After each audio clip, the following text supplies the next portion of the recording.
see an ever-changing news and computer terminology. Commodore news. Are you keeping up with the Commodore? Yes, the Commodore is keeping up with you. Are you keeping up with the Commodore? Yes, the Commodore is keeping up with you.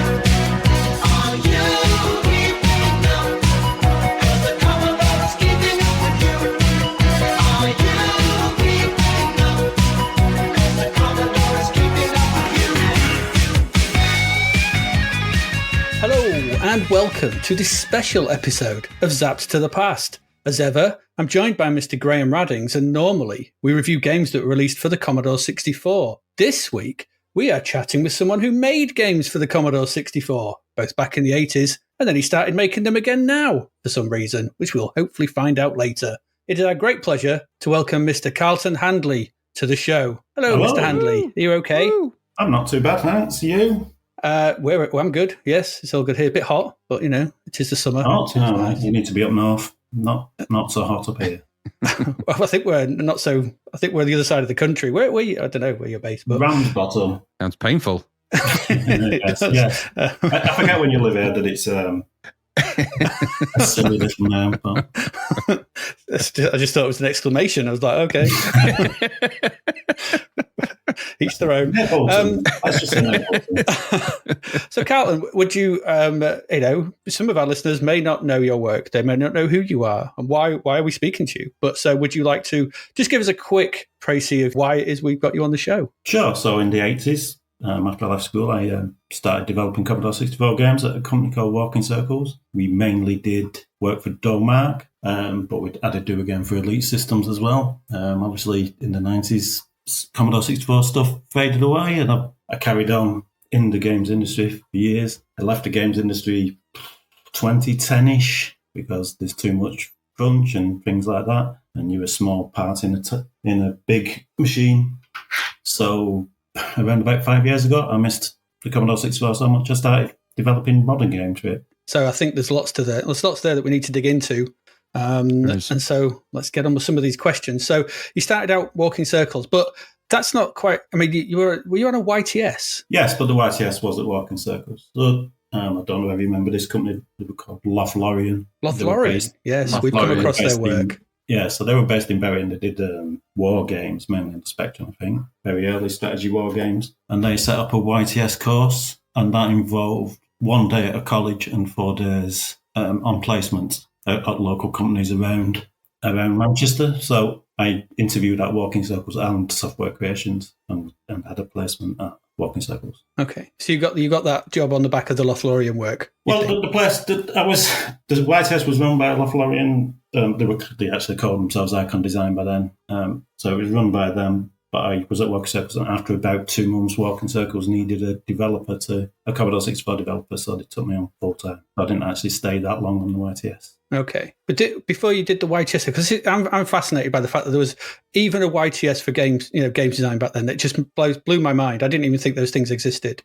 Yeah, certainly not where we lived. No, it was really lucky. Like I say, it was. I wasn't even aware of it myself. I went with a friend. We used to walk around just asking in local shops for jobs and stuff, and nothing. And we went. And he had an appointment at the careers centre one day, and so I went with him. And this man said, "Oh." So I'd done a little bit of programming, bedroom programming, little demos and things like that. And he mentioned this to my friend because he was, into computers. Was a thing then. How to use computers. It was a big thing. So he found out about this YTS. And I got it, and he didn't. He wasn't actually into developing. So yeah, it was very lucky, sort of almost a sliding doors moment, I think. Yeah, very much so. That day, I had no intentions of going. It was an impossible dream, really. You saw the Ocean adverts with the man with a Ferrari and stuff like that, and it's like that's not. I'd left school at 16. Living the dream. Yeah, I had left school at 16. I'd done terrible in my exams. Well, you've won the award for the coolest YTS I have ever heard of in my whole life. Yeah. It's an odd situation, that I sort of defend the YTS and stuff because most people will, tear it asunder, I think. But it worked out well for me. Yeah. And so you said you had some coding experience beforehand. What were you doing with some demos? Are they available? Can we see them? You can see a couple of them online. I don't really publicise them, but I could send you some links. A friend who did the YTS thing actually, he posted some videos of them online. But what did we call ourselves? Demo Creations, I think, and Sub-Zero were two of the little demo groups. But they were nothing like the demos you see these days. These were quite simple raster bars and. I used to trade with a guy out of Sub-Zero many years ago, Jog. Yeah, well, yeah, there you go. That was who I was in. I was fast. What is that? If you look at a Sub-Zero thing, I was fast. Yeah, So. that's absolutely mad. That is just blown. That's it. That's blown my mind completely. Yeah, I don't like to talk about that because it was an odd thing being in there. I wasn't into the cracking side, but no, because they were ex-Pulsar guys, weren't they? Some of them, and then they did a bit of cracking in that. Yeah, they weren't like tough serious crackers. Is it Wizard? I think it's Wizard and Jog. Wiz, yeah, Wiz, yeah. I've worked with him since as well in the industry. Absolutely mad. That is crazy. Yeah, it was quite a close-knit sort of development community in Manchester back then, with Teartex and Walking Circles, Software Creations. Software Creations were Ocean, obviously, with beer. Yeah, absolutely. Hotbed. The Ocean Dungeon. Yes. Like I said, I did go to an interview there from the YTS. And actually, after I left Walking Circles as well. They never got back both times. So, no, I went to Creations the first time. I went for an Ocean interview after Walking Circles. Okay. Which was like 10 minutes of sat in a very busy room with Gary Bracey answering 12 phone calls. I can imagine, actually. So this what? You were 16, 17, 18 around this period? No, 16, yeah. I left 16. School. Okay. Wow. So, and what did you work on? What were you responsible for? What were you doing as a 16-year-old? As the YTS, so yeah. Like I said, I just went in and it was supposed to be, you'd sit there and so Graham Stafford, who was the main programmer there, was doing Amstrad games, like proof of concepts. So I just started off designing levels and things on that on his little level designer. But also he was teaching me how to code and I was looking at his code and stuff. And like I said, they got the Wanderer contract from Elite Systems, and we interviewed for Commodore 64 developers, but we didn't get anyone suitable. Probably we didn't get anyone for the money that we were paying is most likely the reason. So Graham said, why don't you start full time? You do it converting my code, I'll help. Because Graham had done Commodore 64, so he'd done Turner, Nog, and all sort of things like that. So he was a very smart man, Graham. Those are the things. Yeah. So basically, it was mostly just straight converting his stuff, and he did all the complicated stuff with data handling and all that. And that was just get Commodore 64 version of that going. That's a great way to cut your teeth, though, isn't it? To have somebody sort of take you under their wing a little bit. And he was my mentor, Graham. Really, it's a world away from what I was doing bedroom coding to going in somewhere like that, and working with people who been publishing games for 5 years by then, I think, and games you'd heard of. A little bit starstruck, really, when you start. So Wanderer. Let's talk about. I've only got one question, unless Graham's got another question. He may have some. But what happened to the 3D glasses? Well, it was already slow, as you could probably tell.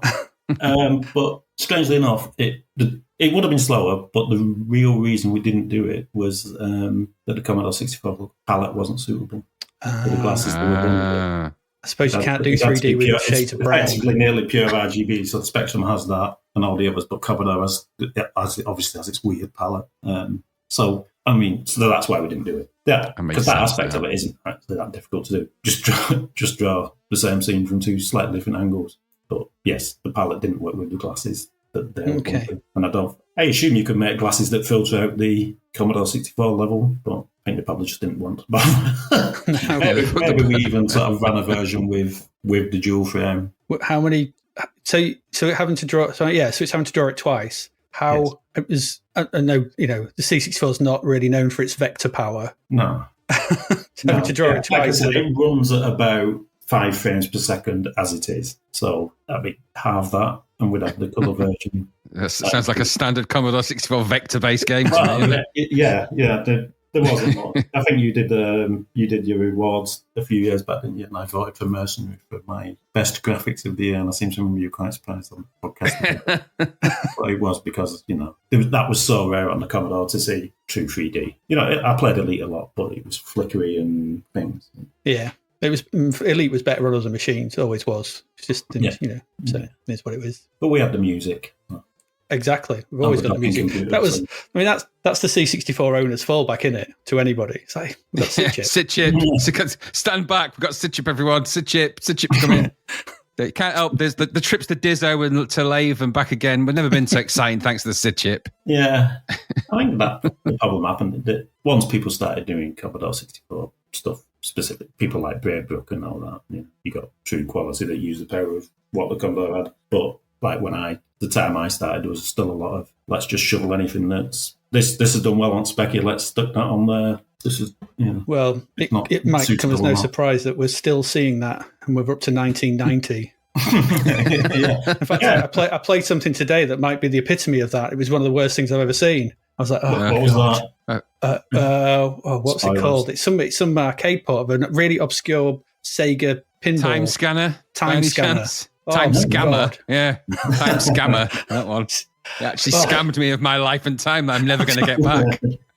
That was, even though I was developing for the Commodore at that time, where you're up to, I don't really recall nearly everything that you're playing. I got an Amiga when I started at Walking Circles, because wages and stuff. And so I bought an Amiga, so I think I've got a bit of a blank spot for, even though I felt like I was in the Commodore games till the end, I mean, that would have been 87, wasn't it, when I... Probably should be grateful for that blank spot. We're not going to gain anything from it playing Time Scammer. I'll tell you what, actually, it raises an interesting question I've got for you, actually, which is just about, because I'm going to call it Time Scammer now because it just stuck. Yeah, we're coming to do it. But it looked to me like that was a conversion from the actually better looking Amstrad, albeit it's very red, but it's the Amstrad versions. The other versions they all look. The C64 looks like a conversion from that as opposed to the Amiga versions, they look a bit better, obviously. Yeah. And I was wondering because if you started to cut your teeth on going was you converting Amstrad games to the C64? Was that the kind of remit? And what kind of journey is that is it a pain in the backside to do that, or is it just sort of fairly rote? No, I never actually did convert Wanderer I sort of did. I did not convert to Go, but the actual anything technical around that, it's a weird one because Wanderer doesn't use any abilities of the Commodore 64. So it is just converting Z80 maths routines to right and a line draw routine. So there's nothing complicated on that. But the Amstrad was a funny one as well because that didn't really have any selling point. It had that beautiful palette and then not really anything that you wouldn't expect a Commodore to do anyway. It's an Amstrad product, so you could probably plug it into a toaster and it'd be compatible in some way. Yeah. But I didn't because of me, but all the Spectrum and thingy stuff was developed on Amstrad word processors. Plus the PC 512 or something, was it? Yeah. So that kind of elongated text on it. Like a green screen. It was lovely. Oh yeah, I remember the Amstrad. That was one of the other things we had to do. By the way, while I was still on the YTS, we had on a little compilation of some of his Spectrum games. He converted them to the Amstrad thing, that word processor, and we put an advert in an old magazine. It was like a business magazine aimed at people who use this word processor. They just put a little advert in the back, and we used to have to do 50 discs a week manually make them and put stickers on them and put the boxes and stuff in them. Oh my gosh. That was Friday afternoon's job with Rainbow on the telly in the background. So let's go forward. Let's leave Wanderer behind. So your next couple of titles, Spitting Image and APB, and we talk about them a little bit, but they're fairly. Spitting Image was obviously a big license, because it was fairly big. It was a fairly big TV show in the 80s. APB, big sort of Atari Tengen license. Was that daunting for you're 16? I was 17, 18 by this point. Is that a daunting thing? How did was the pressure working on titles that were licensed? Did it phase you at all? You know what? I've thought of this since, and I don't remember having any feelings like that. I think it was just like, just the impetuousness of youth doing this, and like I said, I had good people around me, so it was never gonna. I mean, we failed in. I think the reason APB is a good game and Spitting Image isn't is that someone else did the design of APB. So it's a conversion of something, so you can make the gameplay, and they've got the gameplay ideas. Where Spitting Image was, we've got to do a beat 'em up based on this one-page document a scriptwriter of Spitting Image has written. Right. And so what makes it? I mean, it's post IK Plus, which I didn't think it was at the time, but I've looked and IK Plus and Exploding Fist and all them, and you look and go, why don't we just try and copy that a bit more? But again, I think there's still a little bit of converting the Spectrum thing, and that was how Spectrum one ran. Spitting Image has got like a weird sort of Yia Kung Fu vibe. Yes, we've got those tiny sprites and stuff, and again, that is probably my lack of technical expertise at the time. Maybe had I been in the industry, if I wrote it now, you'd be doing multiplexers and probably software sprites on bitmap backgrounds and stuff. But we didn't even have the memory for the bigger sprites anyway. Looking back, because we had the different characters. IK Plus has got the same character, hasn't it? Recolored and things like that. But immediately make bigger sprites of that. Yeah, I don't think I've answered your original question there. Was it daunting? Yes, I don't really recall anything like that, and I don't even recall being nervous about reviews coming out or anything like that. It was a job. I really enjoyed it. We did our best. It may not look like that, but yeah, Was there any questions from? How did the sort of management above? How did they take to any of the reviews as they came in? Were they just kind of, that's what it is, or was there a bit of pressure from them to say, was there any kind of reflection? Just move on, let's get on with it. I think Dormark had a reputation, didn't it, for not being stellar. They had a few hits, but mostly they were. And I think we were probably hired because we were cheap and quick, not necessarily for the quality. And I think I met Jeff Brown, who owned US Gold once, and he said to me, we could sell empty boxes. It's not the game we put it. Hence, World Cup Carnival and things like that. It was. I don't remember. I should have said that on a public forum. I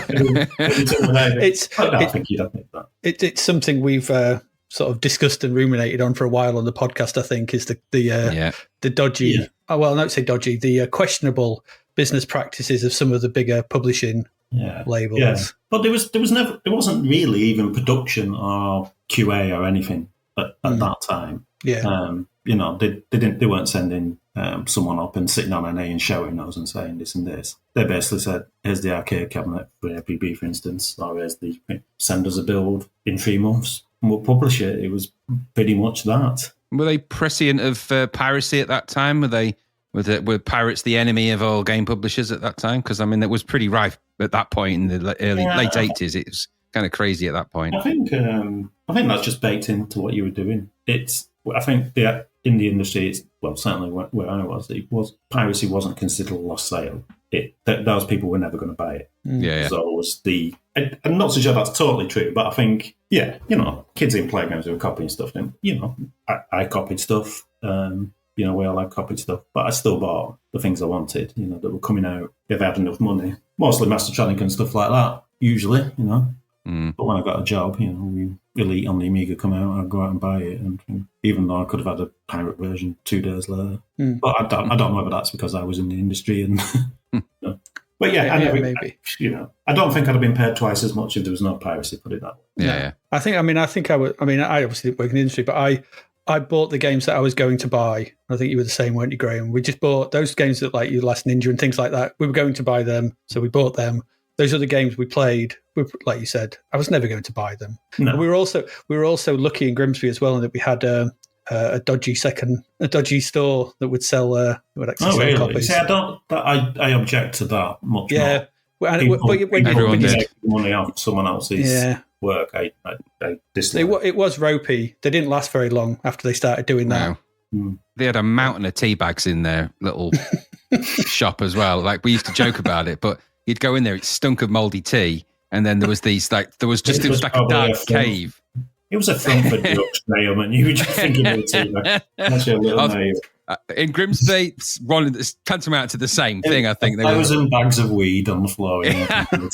In there, it could easily have been actual weeds, but there was kind of what it was. It was just a mountain of tea bags and 2 kind of people renting out tape games, but also selling the backup tapes. I don't remember buying many from there, I have to say. It was more of it did give you a chance to rent things and try them out a bit. Yeah, which was convenient because some of the Zapped reviews were a little bit misleading, and so if you went and bought it instinctively, you could end up in a real bad situation. I did that with V. It's a game I regretted buying from the minute I loaded it.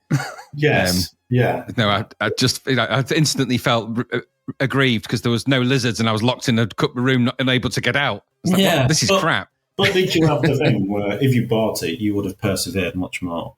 No, I think you I took did. it back, I mean, yeah. I took it back. I did buy it. I took it back because I had to make an excuse up to say it didn't work. So he just kept coming up with ready, run, ready. And it worked. I got a green beret instead, which was much better and much more instant gratification. I worked with Dave Collier at Software Creations. He'd given up. A talented guy. Yes, Yeah, speaking of young, I think very clever coder. Yes, yeah, but he'd lost all interest in programming even then. Oh, Really? But, Wow. he was just our IT guy. wow. How mad is that? What a loss. Yeah, because he was brilliant. He was very good. Mm. So just one last thing on APB. I read somewhere that you've this might be not case, or you said it, but you still got the source code knocking about. Are you going to use? I've got the source code to all of my. You've got the source code, so and you said that you might think on repurposing it, making it better. Is that something we can expect? So APB, I think there are flaws in APB. I'm not even sure one of the cracking groups at the time fixed the multi-load. I think this might be. They're a good I thing. think one of them has. It's free labour. So that's bad. But the collision detection's bad. And the biggest problem is the arcade game guides you. It puts up barriers. It's a massive map, APB. It's over 1,000 Commodore screens. Big. Wow. Really, really big. So when you're on the Commodore version, you sort of go and get this APB. It's like, what the hell are that? And if you liked it, obviously you'd play it and drive around and eventually find it. But like I said, the arcade would like deliberately have a barrier area. So I don't think we could go that far, but something like, was it GTA 3 that did have that arrow?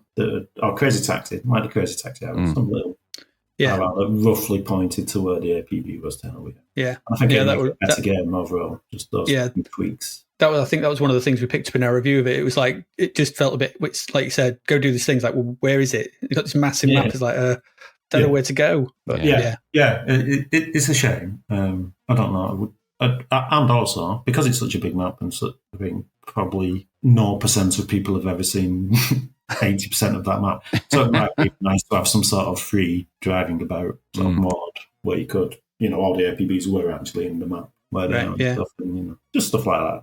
Yeah. But I don't. Obviously, I have no rights, and I'd probably get a cease and desist within.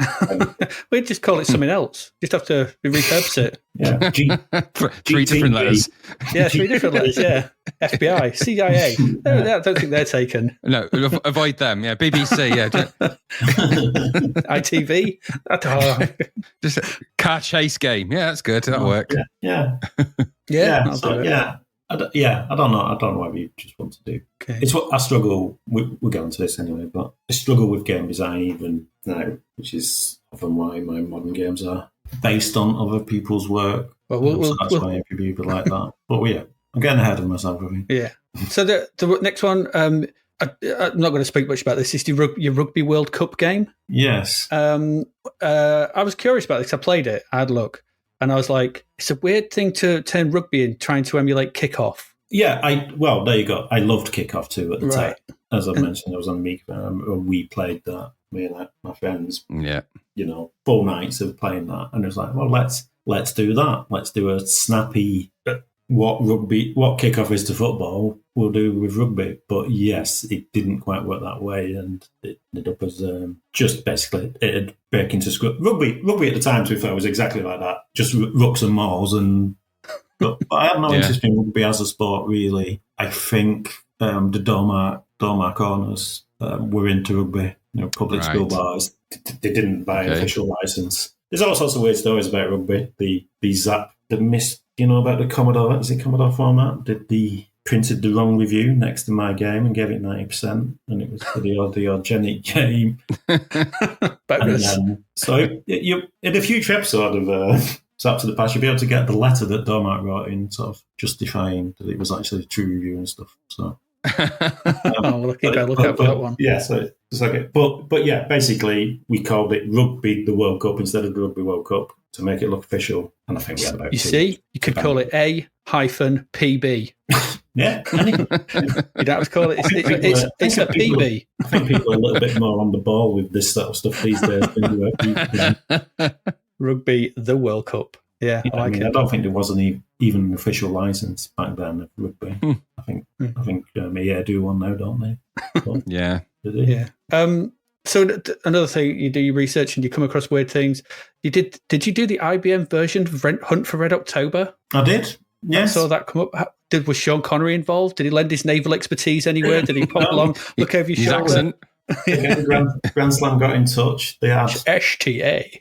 a different, again, a weird game because I think there's 2 games, isn't there? There's a game based on the book, and then there's a game based on the movie. So Grand Slam got in touch with us. We weren't working on anything for Commodore by then, and wanted us to do it. So we went up to the cinema on a Tuesday afternoon in work time, watched the movie, came back, said we can do these 5 scenes. I think it's 5 scenes. So dropping off a helicopter bit, some scramble type horizontal shooter bits, and they were happy with it, and we did it. Yeah, and it was weird. We did a VGA version, but we didn't have any VGA machines or anything to the graphics on VGA. So if you look at screenshots online of the VGA, the map is really obviously tiled and janky. There's all sorts of drawing problems on it, but very early days of PC. PC gaming, things like that. Yeah. Okay, so Skull and Crossbones. That's a weird one. I had a look at that. Are you happy that Ubisoft have nicked your game? I think ours is probably better, isn't it? I don't know. I've not tried it. I just thought Send them a cease and desist. Not having it. My turn to get them this time. Yeah.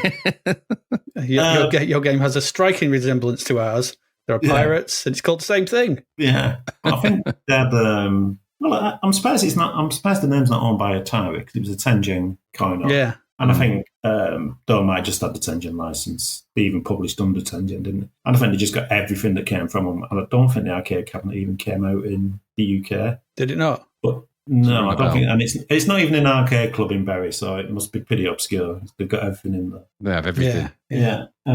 So it was always a good time when we got an arcade cabinet at work because we had APB, we had race driving was particularly good. Hot Rod, we did. So we had all arcade machines of these, and me and my friends used to go in on the weekend and play things just for a laugh. And then we got Skull and Crossbones, and no one bothered going in to play that or even in the office. It was a pretty uninspiring arcade game. Yeah, and is it another one? Because I've played that as well, had a look at that one, and had a look at the arcade game. It's a bit slower. Was it a bit ambitious for the C64? How did you find do it? Because the arcade runs pretty fast. I don't know why we went so slow. We sort of went for a really colourful thing, so that makes it harder on the Commodore to full screen, multi-directional scrolling was a problem. So I think we had to slow it down to get that working. So what we always tried to do was recreate the whole maps and stuff with our conversions. So hence ABB has the full map. Skull and Crossbones pretty much replicas of the arcade thing. And I think there's a version of Skull and Crossbones on the NES where they were a bit more free and easy just with the theme of a pirate game and didn't try to do an arcade conversion, whereas we were the opposite. And we should have probably gone somewhere in between to do something that was matching the arcade, but yeah, again, better. But again, like I said, I struggled certainly back then more so with creating playability. It's a very hard thing to do in the times, but in the time things you have, these days you'd have 20 testers testing and coming back with tweaks, and you probably, write an engine that let them tweak things and all that. But we had a map editor, but then you type in pirate here, pirate can back up, pirate can go forward. There wasn't, AI as you'd probably consider it today. So just arcades on the Commodore. Very few arcade games fit on the Commodore 64, really. Even now, I wouldn't like to approach anything post Pac-Man. Or if you look at those very early arcade conversions on the Commodore, as well, things like Mr. Do and Pac-Man and Miss Pac-Man, they're brilliant up and down. They're all brilliant because there's sort of hardware. There's an equivalence. But as soon as you got further on, you're spending more time writing multi-loaders and things like that than actually concentrating on gameplay. Because there was one developer, basically, wasn't there? One developer, one artist. Yeah, I mean that's why I was always impressed. We mentioned earlier Dave Collier's stuff, what he did with Green Beret, Hypersports, things like that. I always thought was really pretty impressive. Yeah. I mean, I don't know the way Dave works, but he clearly didn't work in. It would appear he worked alone. Separate. Whereas we worked as a team of Amstrad. So when you mentioned Amstrad before, we did actually do all our graphics on Amstrad and convert the Amstrad ones to the Commodore 64. I read somewhere that Dave Collier's sort routines for sprite multiplexing were kind of revered by some of the early demo groups, and still kind of it's still the one at the top of the tree. Yeah, you go on on the Commodore coding websites, that is it's there as still the best one. Wow. It's incredible. Yeah. People back then. There's so many clever people back then pioneering all this stuff. There was a fellow at it was Designs before it came away, and he'd left before I went there. And he made the software development kits that we used and all that. And some of the stuff he was doing on Spectrum Darkstar and Forbidden Planet and all that. Really pioneering stuff. All of the things, it's got some really clever stuff in it for it's got a persistent world of full castle, eight levels, and all the enemies are there, and they all have energy and stuff, so you can kill them and train them and all sorts. Wow. And it's really, who was thinking of that stuff? Not me. Never mind all the routines to do it. It's the thing like Mario's level 1.1 is 26 bytes and stuff. Who worked that out back then? Wow. Clever people. Yeah. Yeah. Okay. So after the C64 stuff, because we've got Skull and Crossbones down as your last one. Is that your last game on the 64? Was that it? At that time. At that time, yeah. No, I did. We didn't have any paying work, and we were trying to do a budget Armalite game to just try to see if we could flog it to a budget group just to keep the company ticking over. Called Behemoth. There is a build of that out on games that weren't. Oh right, okay. But it again, it's not great. We didn't get very far with it, but it is there. So that was the last time I was paid for Commodore 64 copy. Right. Okay. Yeah. Put it that way. Okay. Yes. Because it seems like I don't know whether where you work for or what are these for, but you seem to do a lot of sports games after this. I'm obviously just looking at the list of games you got on Moby. It's like Winter Olympics, World Cup '98, FIFA, FA Premier League Stars, UEFA Euro 2000. Yeah. And before that, I went to Turtex and did a FIFA game for the Game Gear, the original FIFA game for the Game Gear, and the Winter Olympics game. So yes, I've never really considered that I did a lot of sports games, but you're right, I did. And then I went to Software Creations, where we struggled to get anything out because it was the .com boom, and no one had got to grips with the PS1. I went there to do PS1 Waterworld as the solo programmer. Right. That tells you how much we knew about developing for like 32-bit systems coming in and stuff. So that was a real struggle, and we didn't release that. That got cancelled after 2 years. And then the thing that I think probably saved Creations as a company was getting the FIFA license. We did the N64 versions of FIFA for like say from World Cup '98 through to when I left Euro 2000. I think I'd worked on 4 of them. That's pretty good bread and butter, though, isn't it, for a business like that? It's a license that's consistent as that one would have been at that. Well, time. if anyone asks me nowadays, and when I say I was against Pokemon, say anything I ever heard of, I always say FIFA, and I never say FIFA pre-25 iterations ago. It wasn't the last one. But yeah, I still worked on FIFA, so it's still there. Yeah, you're going to get more mileage out of that than saying maybe Dizzy or something like that. The only other one is if it's someone who knows the Commodore 64 and I say splitting image, and they say, "Oh, that sliding puzzle one," I go, "No, the crap." Every time, because that's one of my top 10 Commodore games. Split personalities. Split personality, yeah, it's very good. That was one of the reasons we did splitting image. Apparently, by the way, that though I got in trouble for that, they originally called it splitting image, and had the box that was like, yeah. They ripped off the logo and all sorts, and I think they got in trouble. And I think as part of the way to get out of trouble, they agreed to buy the license to do the game. Splitting image, which is what we ended up with. And you also did. I read somewhere that you did. You did a port of California Games on the. I did, yeah, on the GBA or the Game Boy. Which one was it? Game Boy. No, it was or Game Boy Color. J2ME handsets. We called them J2ME. So Nokia Series 60s and Series 40s. Oh right. All the pre-smartphone mobile phones that could play games. California Games. You did on one of them. I did a version of California Games on a phone that had a 64 pixel high screen and 42K memory, and we had 4 events in it.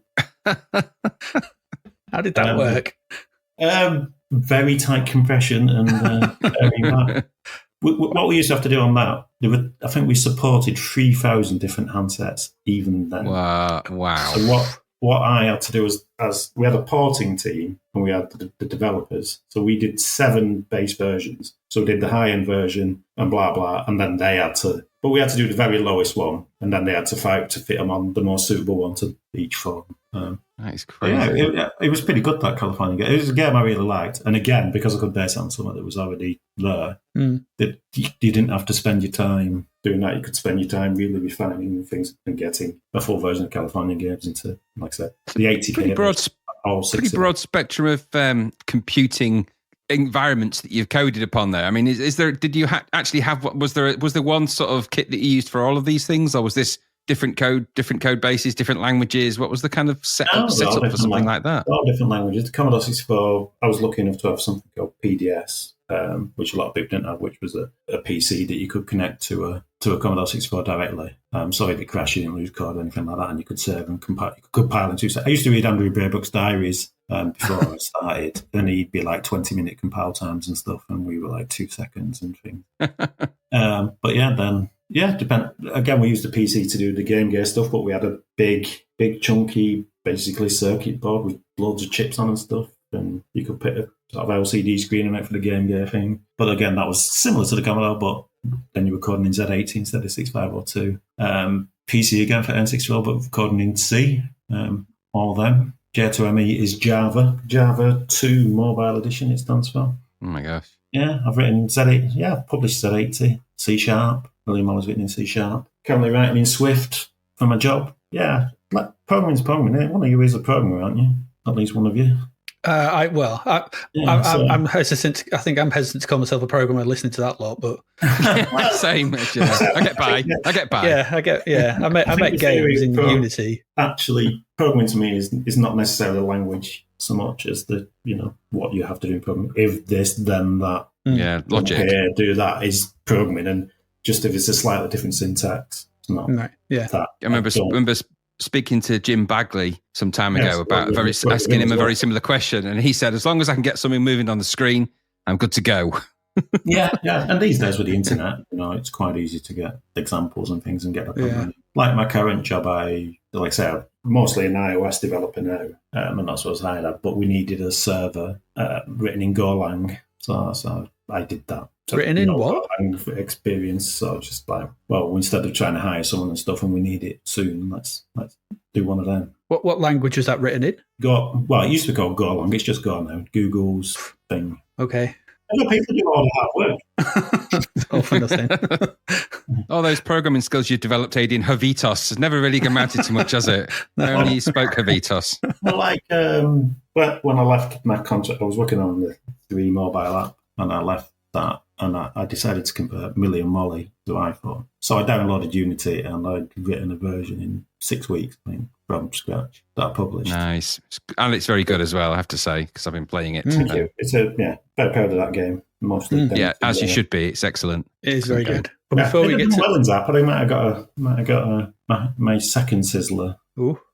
I think you would have for that. 64 on his excellent. Has it been reviewed in the new one? In the news app? Yes, he got 93% in. Yeah, fair play. What? Come on, Chris Wilkins, what are you doing? Stitch me up. They only showed screenshots. They clearly didn't play it far because they only showed screenshots from the first 20 levels all in the same cave. Just get quite hard. I can't wait till Zapped to the Past gets up to the Zap annual in about 12 years' time. What's meant by then? Adrian, can you see the screen? I'm having a great deal of trouble. Well, Millie Molly will be as old as APB was when you played it this time. This rate. But okay, let's go back to the C64. When and why? Just so quickly before we get into some of the games, when and what brought you back? What made you come back to the C64 and think? Was it the scene, a desire, or go back to your youth? What was it? Was it all those things, or? So, like I say, I was still coding games up until about 10 years ago, really, professionally. So doing those mobile games we were talking about, and then iPhone games and stuff like that. And then a lot of that went away, and we just started I did a contract for 3 Mobile from about 2011, and I ended up working on that for a long while and not doing games. And I didn't want to go back into the games industry because I like to do, like I said, just me and an artist and thing. That's what and the mobile games were a bit like that. By the end of the FIFA projects, when I left there, even the team at Creations that was effectively only converting to the N64, there was 7 programmers on their team there. That's excluding the Canadian team who were doing what they called the common So you just did like this little part of a tiny cog, and I just didn't really like it. Went to Z2 with the Pickford brothers, and then we were doing smaller projects again, which are much more preferred. That closed down though. So yeah, then I did J2ME, and then stopped doing games altogether. And in about 2019, I think I was playing Picross on the, would have been the Switch then, even then, wouldn't it? I think. Yeah, it would have been. Yeah. It might have been the 3DS, one of 3DS versions anyway. I really like Picross. I thought this would have been really good on Commodore 64. You know, grid based, not much technical prowess. You can fit the levels in, very small thing. So I got a ROM of Mario Picross and extracted I quite like to tinker with things like that and grab the data out of them. It just interests me how they've done the data. So I got the data for their levels out, worked out how it was, and then not a thing on the computer. And just it went from there. And then I posted on the forum saying, on Lemon 64, I think, saying, does anyone want to do some original things? So Nintendo don't slap me, do some art, maybe some music. And then some people called GCD, do you know them? They publish Commodore 64 games now. Mm-hmm. The fellow there said, I've always wanted to publish a Picross game. We'll publish it if you want to. So it's like it's sort of spiraled into this little hobby thing to that. And so obviously made it much slicker than I was going to. And yeah, got bit by the bug a bit. And then did something very similar with Millie Molly with getting the levels off Cat Trap or Pitman. It's got two names. Got the levels off that, wrote a very thing with a tiny little characters-based level. So I just wrote the logic for how all that worked with their levels. And then, carried on. Friend Chumwa Kong offered to do levels for it. You know, when the designer of PS2 Getaway, the lead designer of PS2 Getaway offers to do your levels for your little Commodore 64 hobby project, you don't say no. Yeah. No, you don't. No. And it was just really interested too. And it's still big now, the Commodore thing, but then it was really, I think, booming even more at that time. A lot of really good stuff coming out. So It's possibly boomed too much now, which is why I eased There off. is a lot of it about now, isn't there? But there's some stuff that people are spending 2 years on and things like that. And again, that's why I left the games industry. I want to do a 2-month project. Millie Molly took more than 2 months, but 3 months max, I think. Yeah. right. In spare time and stuff. I don't want to be doing much more than that. Okay. So just before we talk about those, I played Blockheads. Right? Why is it so hard? It's so hard. I think I got to the It's third crazy level. hard. Oh, right. It's supposed to be a speedrun game. Yeah, but not for so- my old hands. Were you playing it on easy as well? Probably, yeah. It's dead hard. I mean, did you take inspiration for that? Was it like VV? Can you guess whether I was plus? playing Celeste and Meat Boy at the time I wrote? Right, yeah. I did Only wonder a little. Yeah. So it's annoying, but I don't mind the annoying if you can restart instantly. Yeah. So it's like jump, die, jump, die, jump, die. So I don't mind that. And if I watch people online playing it, there's videos on that on YouTube of people doing. Everyone plays level 2, I think, and can do it in like 8.5 seconds. I got to 3. They're all easy to do if you just plod about. If you want to get 90 seconds, you can easily get. That is difficult to do. This is the point of a developer, though, because when you're sat there developing it, obviously I've designed all the levels and the controls and everything. So to me, it's easy, and I can fly about. I've done it recently with another game for the same competition where I could fly around with this drone and do it easily, and then I sent it out to some people to test, and they go, "Why is it so bloody hard?" Yep. It isn't. Yep. One other thing about Blockheads was that I did in 4K. I did a split screen 2-player mode, which I really, because I have fond memories of like Kickstart as a kid and Rocket Ball and all those games. And I think about 2 days before I released it, the lockdown started for COVID, so no one could go into the phones. Oh no! And a bit of couch competition. So I mean, I don't think it'd set the world on light, but no one actually got to play it and by the time lockdowns ended, it was out of everyone's conscience. So it is a pity. The question I was going to ask you actually is just because it's in 4K. I just found that incredible. I mean, you can see the backgrounds and sound and all that's quite fast. But it's totally. I mean, we've seen games that are in multi-load that are nowhere near as good as that. So what you achieved in 4K looks like a dream for some of those people. Yeah. I'm thinking of some of the naff games that are coming out of France in the mid 80s. Yeah, again, I'm very proud of that game, and I did start on a Blockheads Deluxe version, like without any of those limitations. Mm. And enemies and things like that. But I didn't get very far. I think Run and Gun started, so I switched attention to that. It's very hard to focus on a hobby project to the end. And sometimes it's it's hard. I guess it's hard when you've actually done something and finished it, and you've done it in the 4K. Obviously 60 more Ks. It's not a lot, but whatever it is, it's hard to kind of go, well, this actually just works as is. If you add more to it, am I actually just detracting from the core essence? What am I adding? Yeah, there was that. So I can see why that would happen. You have to be really into something too. And I think at the time I was doing it on my own as well. So it wasn't like there was an artist there pushing me along to do it, or a designer saying I've done all these levels. In fact, it was probably the designing the levels that put me off doing it. Really. It sounds like you don't like designing. I'm not good at it. When at Walking Circles we didn't have designers at all, and I went to Creations or at Tiertex. Tiertex was the first time I saw QA at all. So no QA at all on my Commodore 64 games, other than us playing it. Went to Tiertex and they had a QA department of one person, no, two. So we actually had some QA. And then I went to Creations and met the Pickfords, and they're referred to as designers. And I'm like, well, what do you do? And it's like, and then they start showing you go, oh, right, yeah, I'm like full of great ideas. I mean, I'm struggling with something in Waterworld about what, and then they come in and go, oh, why don't you do this? And I think, oh, yeah. Just my mind doesn't seem to work like that. I mean, I've got some design. I designed all of Run and Gun, which is it has some good bits in it, but it's very good. You can tell I've played Mario and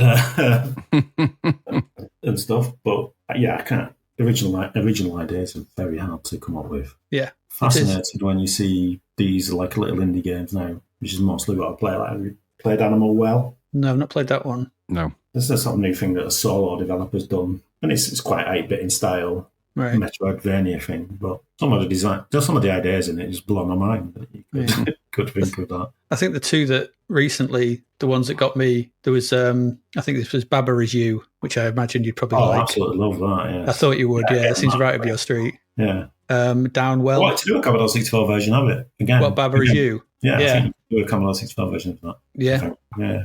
But and, again, it's a modern game that's earning money, so I don't think they'd be too pleased with me. You should do a version of Downwell. Yes. I think that would work pretty well. That's good as well. I think those ideas are quite good for the Commodore, where procedural stuff and things is a good idea, especially for a air competition. So just to sort of build on that, I mean, back in the day when you were working Walk Circles, Tiertex, wherever, what did you learn in terms of like approaching game design, making games?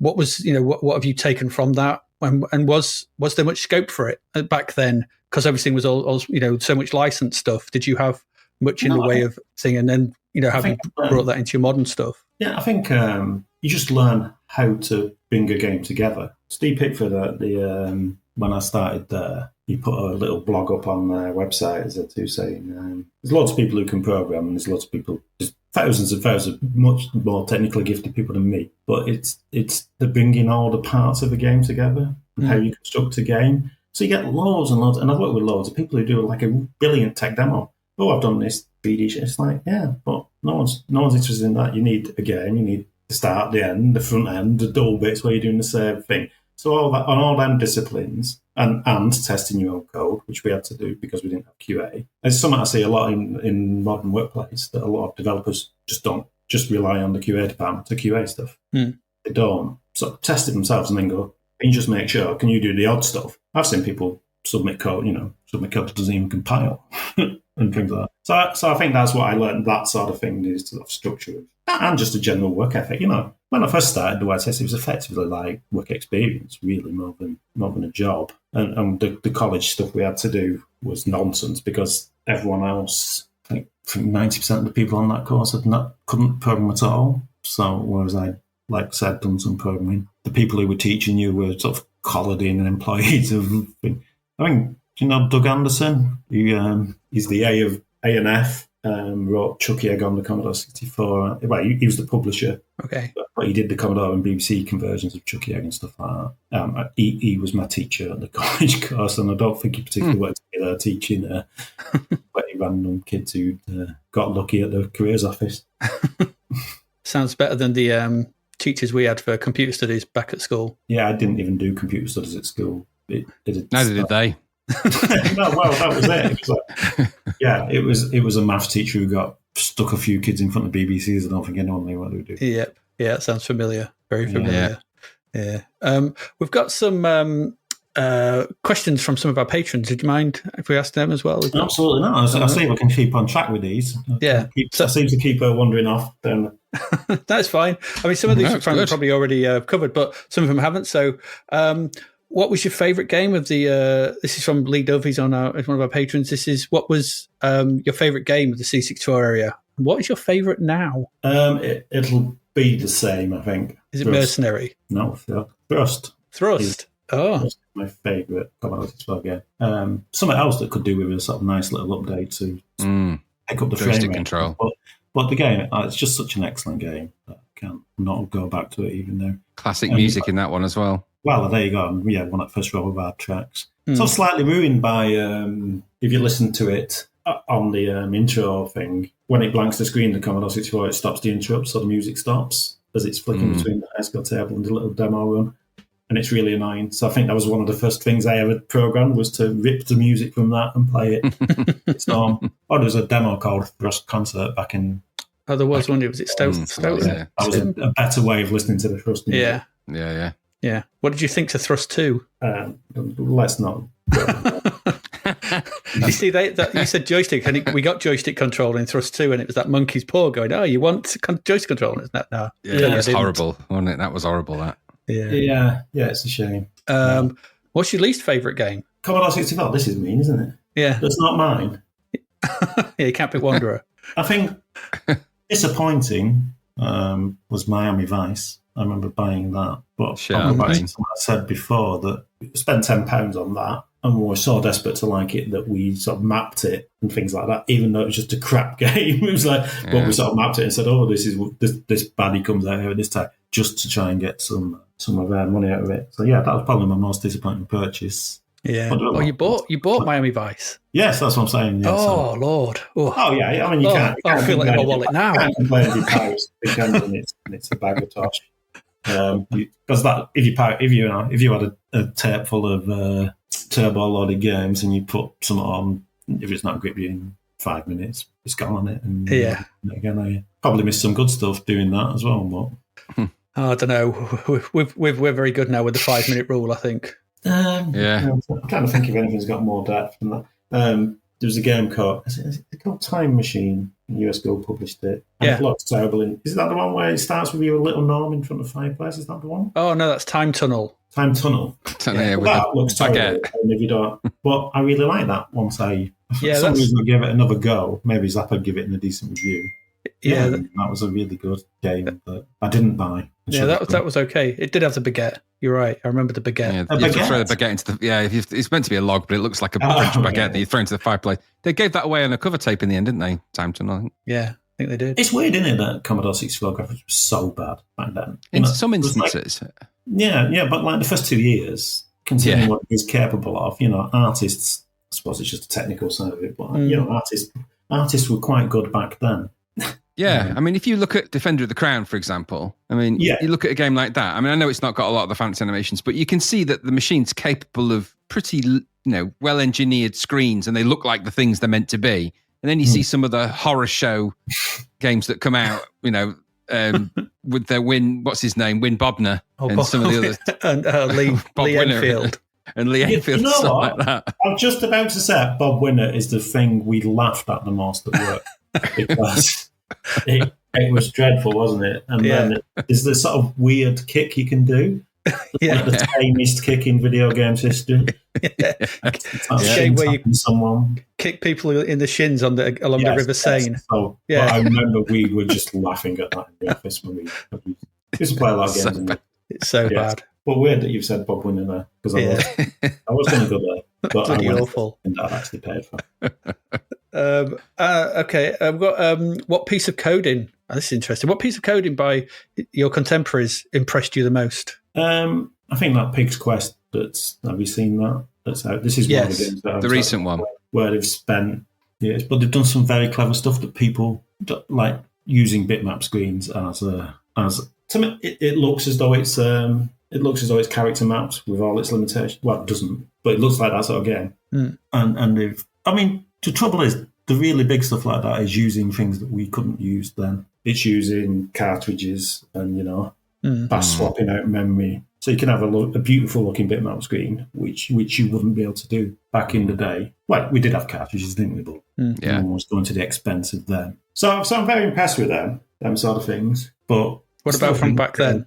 Well, this is what I'm saying. I still think I was more impressed back then with something like Hawkeye when they did that Parallax Scrolling on Flimbo's Quest. And I'm still not quite so sure how to do that. I'll be honest, when I look at it, something to do with 4 character sets and pre-rotating them. But it was such a clever effect because obviously people were getting like Mega Drives and things, I think, by then. And it was like, look at that, you can't have parallax scrolling and speech, and then they did it.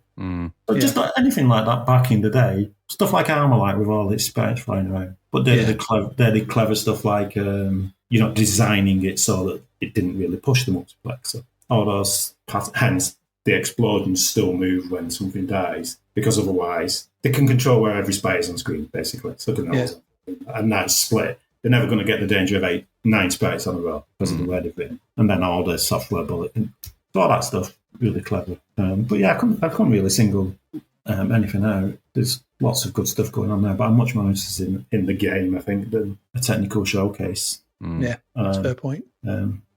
Someone did in that 4K competition that Blockheads was in. There was a similar game to Blockheads, but he put all sorts of other features in, like double jump stuff and more stuff like Celeste has. I was more impressed with that than because if you look at Commodore 64 demos, I don't know where any of that stuff was done, but I'm not particularly interested because does it make the game any better? I don't think it does it? I don't know. Graham's you're the demo expert. Graham's more the demo fiend than I am. I think they benefit in demos though from not having to create games with the same logic because exactly there's a lot of straight. I mean, the one thing that demos teach you when you're making them, and I'm sure you'll know this from the ones you've done, is you later down the line the modern demos they're all cycle counting massively. Yes, and it's ultra optimized, crazy optimization. I mean, and when you look at the more modern discussions of that with groups like Fairlight, and they're pretty open about. Their developer presentations are very open about how they approach these things. And there's a lot of, they're either, doing super crazy kind of stuff that just got time. I don't know how they have that much time on their hands, but they just have the time to be able to explore the opcodes and measure every cycle. And obviously every cycle counts. But when you've not got all the game loop to do, you've got all the time in the world, really, I think, maybe. Yeah, I mean, you sort of had to, we used to call them T-states. I mean, cycle count, even in the game. I think on the Commodore 64, you've got 4,400 cycles in PAL. A load immediate text free of those. So you can, if you scroll on the screen of 1,000 characters, you've got 1,000 loads and stores. If you unwrap it, that's already taking up half your frame time on scrolling. And if you unroll it, it takes up a quarter of your memory. I suppose the one thing that demos give us a little bit is there's a lot of little hacks that popped into those things where. Don't say they necessarily worked into the games industry because that's not the right way about it. I think actually probably some of the games hacks worked their way into demos really, and they just beautified them. It's a skill of its own, and I admire it.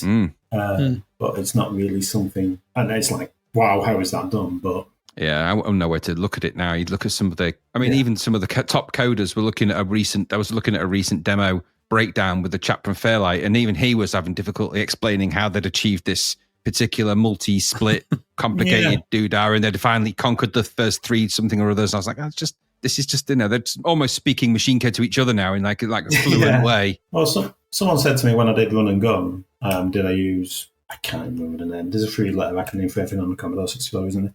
And it was, did you use this scrolling? And it's the way you can actually bodge the Vic into pointing to a different bit of the memory. Full screen scrolling left and right and all that. Yeah, so you sort of scroll the whole screen by just moving the screen pointer, something you could do on quite simply. And I said no, because it works on 95% of Commodores and not on the rest. So I actually wrote a triple buffer. Something I did do. It's quite technical to scrolling on that game, and there's clever tricks that I don't think I'd have thought of, but I did, like I said, demos and things like that. So you can do things like the 2x2 tiles in Run and Gun, and each 2x2 has its own colour, but not 4 colours in that. So each character doesn't, but each tower does. So you can scroll less. You effectively can scroll all the colours by getting one corner of it and placing that in the other frames. So you're only scrolling half the colours and things. I don't think I'd have thought of that technique without, and probably demo coders have come up with that or some.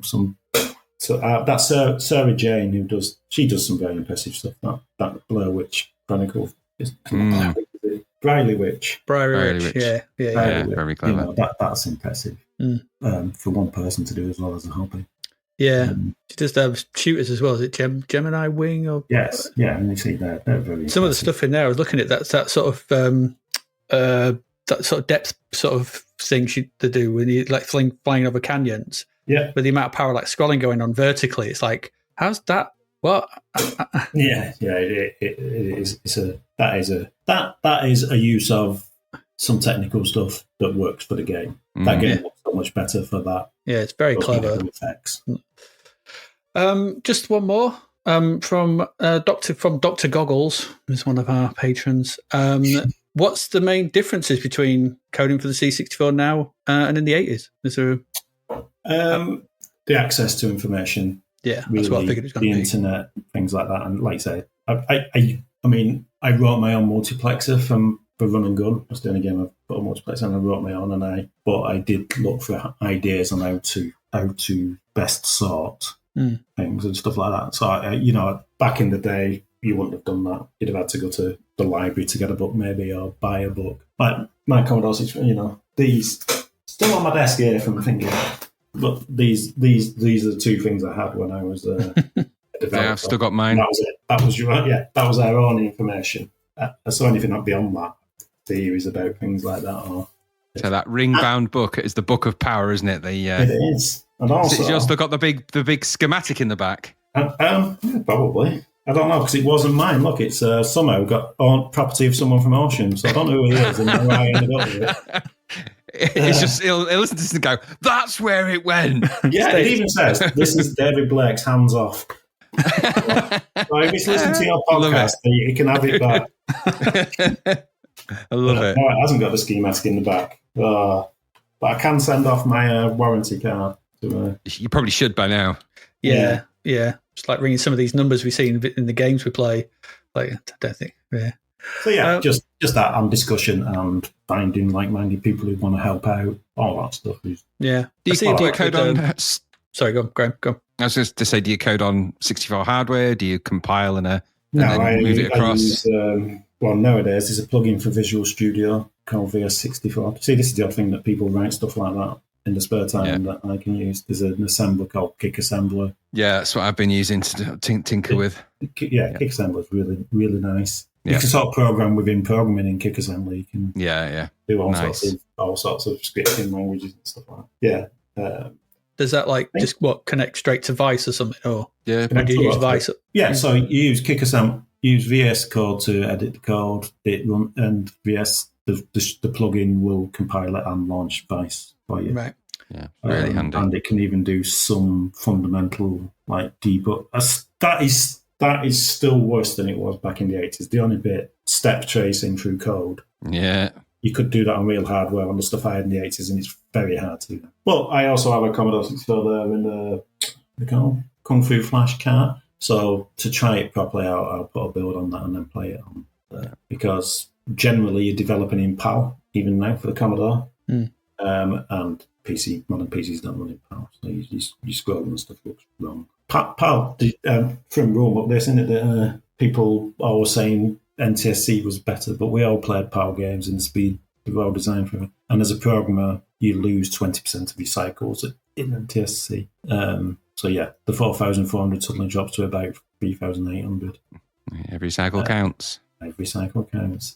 We didn't even do NTSC conversions back in the day. I tried to make my modern games NTSC compatible now, but we didn't do it then. I don't think we even sold our games over there. Yeah. And I think vice versa. I think there's a lot of stuff that's not PAL optimized, isn't there? Yeah, quite a bit. Yeah, there was back then. Yeah, on all machines, weren't there? Yeah. And we used to get some dodgy EagleSoft conversions, NTSC to PAL conversions, if you remember, when they were, EagleSoft cracked everything that came out of the USA and shipped it to Europe, but they weren't what you'd call great.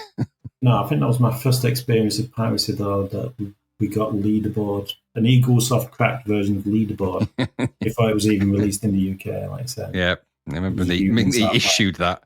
Yeah, yes, I think everyone had that in every playground. Yep.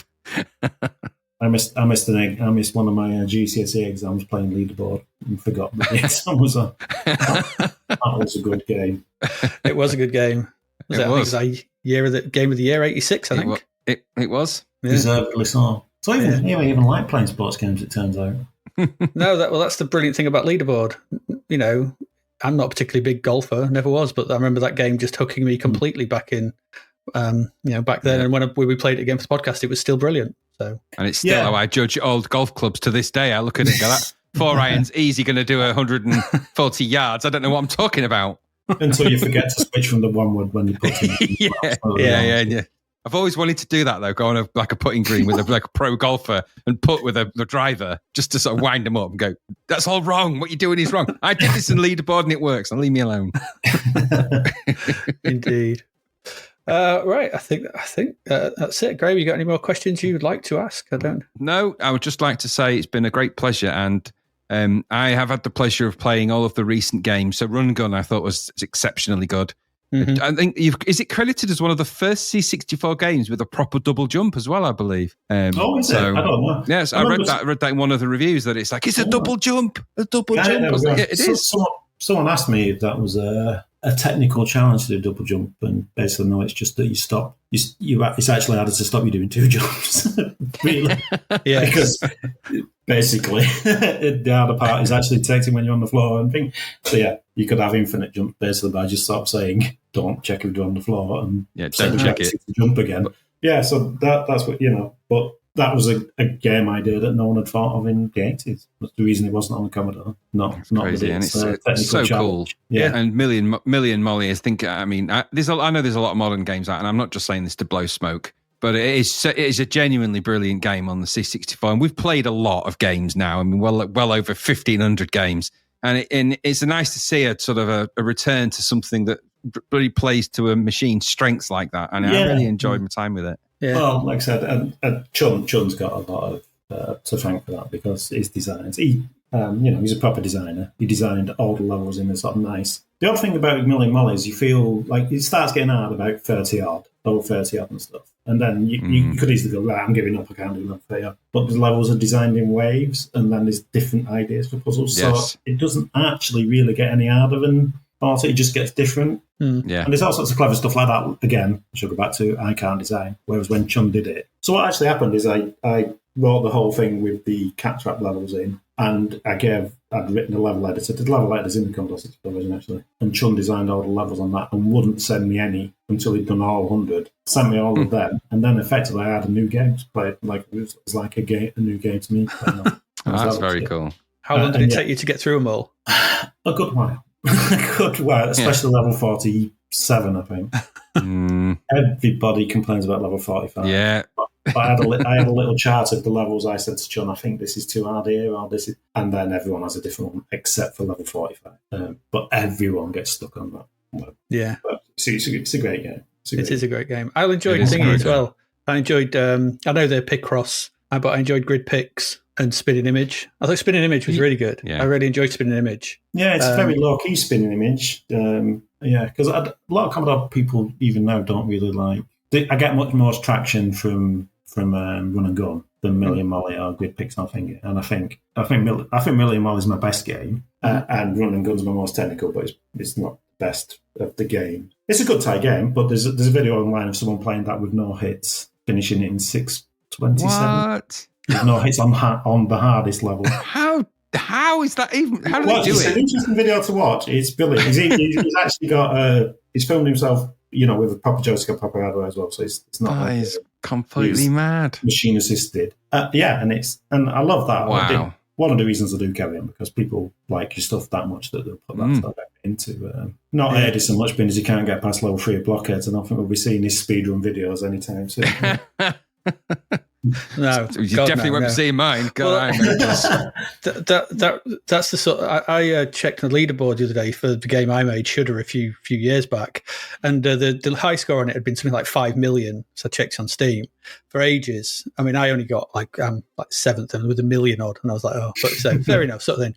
I went back and checked the other day. Somebody's done over 1 billion. Billion. Wow. And then They're still playing it right now. I tried to work out how long that would take, and it's like they must have been playing for like a day, or so they I don't know, or they've dedication. hacked the score or something. They've done something to it.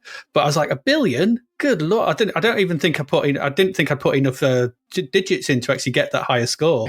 No, we did when I did the 3 app, we originally released it with a game. It was like it's a traditional. I don't know what again. It's sort of a match 3, but you just press a bubble and it pops all the connecting bubbles, and then you've got to get rid of all. No new ones come on, but you've got to get rid of it. So they're all designed that they can be completed, and they basically got generated. And we said, "Oh, we'll put it in, and no one will ever play past level 10 because it's too hard once to get that." And we had some analytics in it, and someone got to level 2,700. On this throwaway little game we put in the hidden away in the help menu of an app that's supposed to tell you what your phone bill is.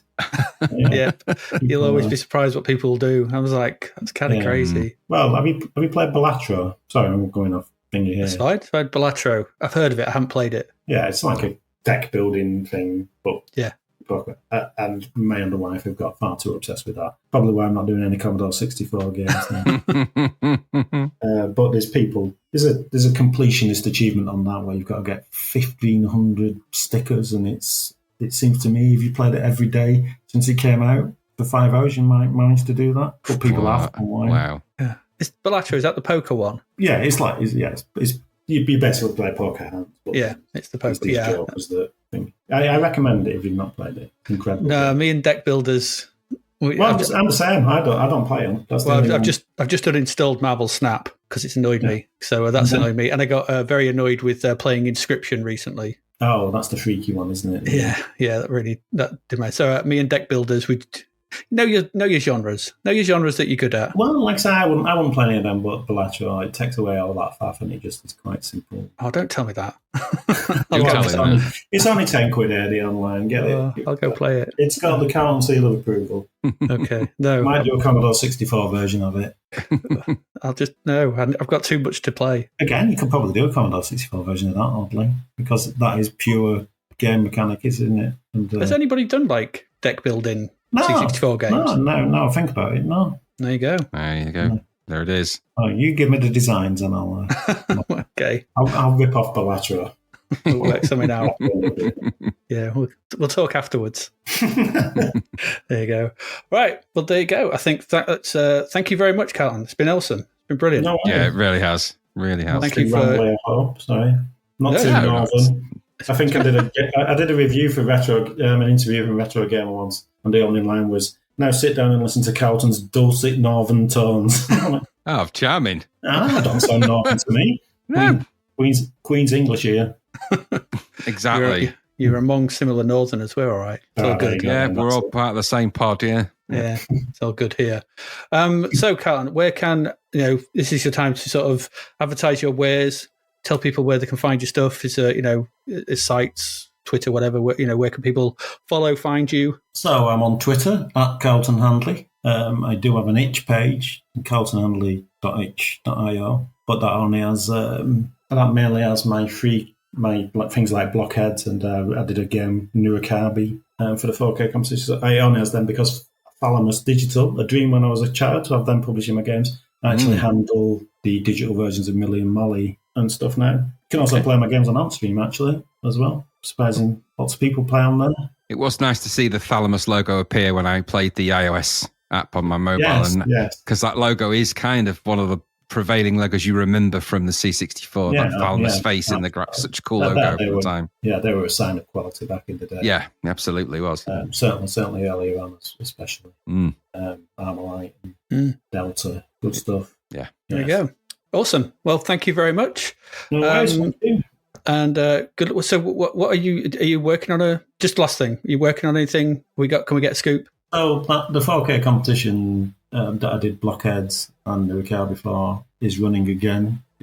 I have finished my entry. Ooh. I think it's pretty good. Probably too hard for you, AD. It's definitely too hard for me. It's especially good for 4K. It's a lot more technical than Blockheads. A similar vibe though, where there's like a 15-second level and you can die quite easily if you're not careful. I've made it slightly easier. You're allowed to. It's a drone going around caves, so that'll be coming out. I do sometimes wake up thinking about how I could do Blatter on the Commodore 64. I'll be honest. But yeah, it's just when the reason I did Spinning Image was because I found out about what's it based on? Guru Lord G Champ.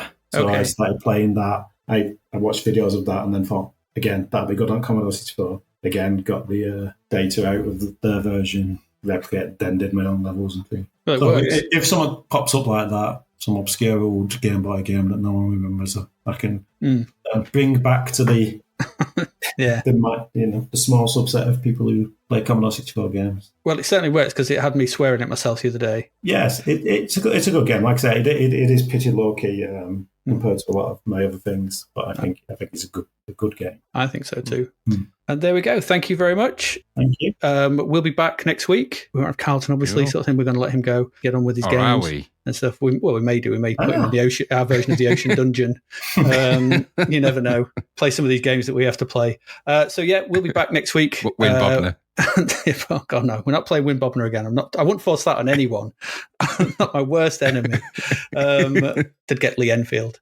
And yeah, so we'll be back. We'll be resuming going through. I don't know where we are actually. September, October, wherever we are. I can't remember now. September, second part of September. Second part of September will be coming up next week. So thank you for listening. Thank you once again, Carleton. Amazing. And we'll see you all next week. Bye-bye. Cheers. Bye.